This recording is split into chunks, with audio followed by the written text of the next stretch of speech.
Ayo. It's surprising how 70% of the population knows how to cook. 50% owns computers. Another 5.6% are gamers. And yet few of them really don't know what's inside a computer box, and even fewer know what they're for. So, how about I explain it to you in a simple and concise way if you don't get bored?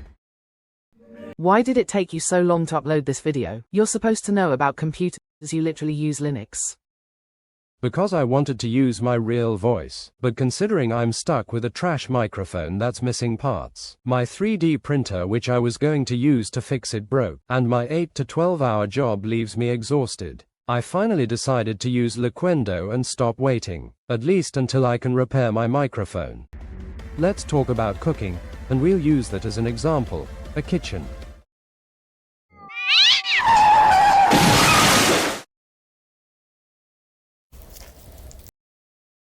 First, we'll list the parts of a normal computer and compare them to their equivalents in the kitchen.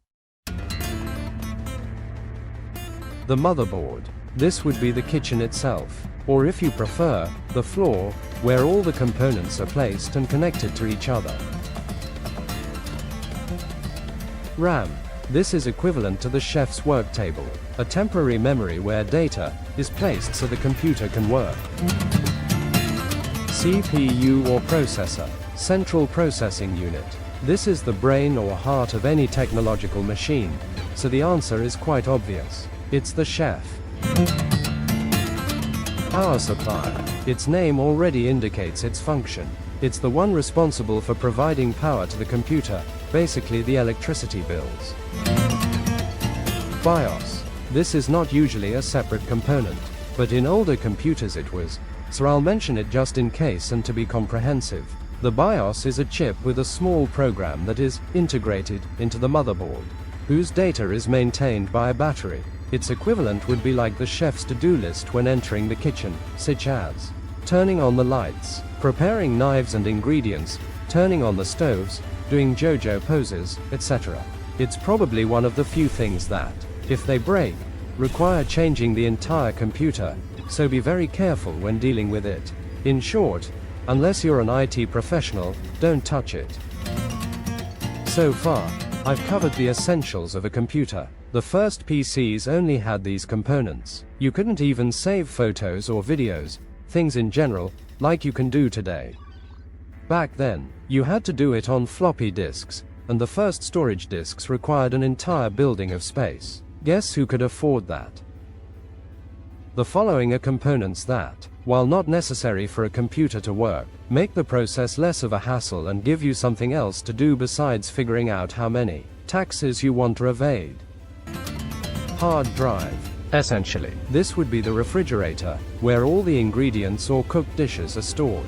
In the case of the PC, PDFs, photos, videos, documents, music, etc.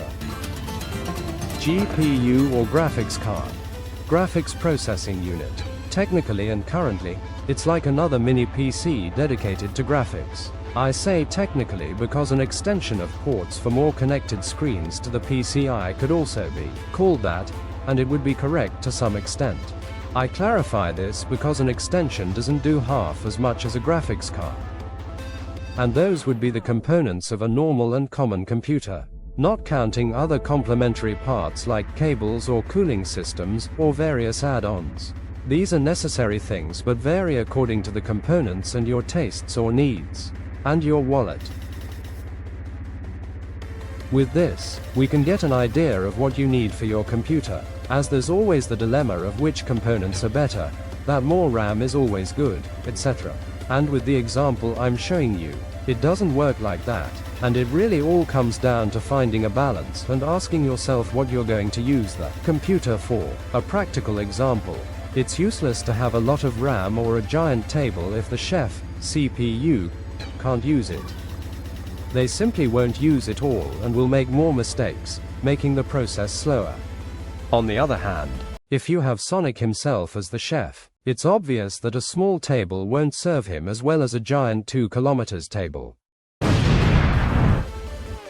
Another example would be the hard drive. It's storage, so it doesn't need to be very fast, but remember that your Windows or Linux or whatever operating system you use is also stored there. So I always recommend having at least 2 hard drives, one fast for the system and programs, which usually have less space in exchange for speed, and another for files. But in general, you can add as many hard drives as you want or can connect to your motherboard. The thing is to find a balance and not force things, because it's very easy to end up in a bottleneck where everything goes slower because you can't compensate for one element of very good quality with others of very low quality. Recommendations. When buying a pre-built computer or laptop, the concepts I explained should also be applied. To check what you want to use it for, make sure the components are compatible with each other. Since they often mess up, look for the greatest efficiency. Remember that very cheap things often end up being expensive. Consult with people who really know and don't rely 100% on the sellers, since their goal is to sell, not to help you, etc. Example. It's useless to spend on a gaming PC if you're only going to check your email or browse the internet. For that, a very cheap laptop is enough and more. Just don't buy a second-hand one. And like with everything, check if it has a warranty. And since this is a specific video to give a basic idea of how a computer works, I'm not going to go into detail about its assembly. I might do that in another video. If I speak strangely, it's because I still don't master English. I hope to be able to handle this language better someday. Greetings and until next time. Oh, and in case I don't see you, good afternoon, good evening, and good night.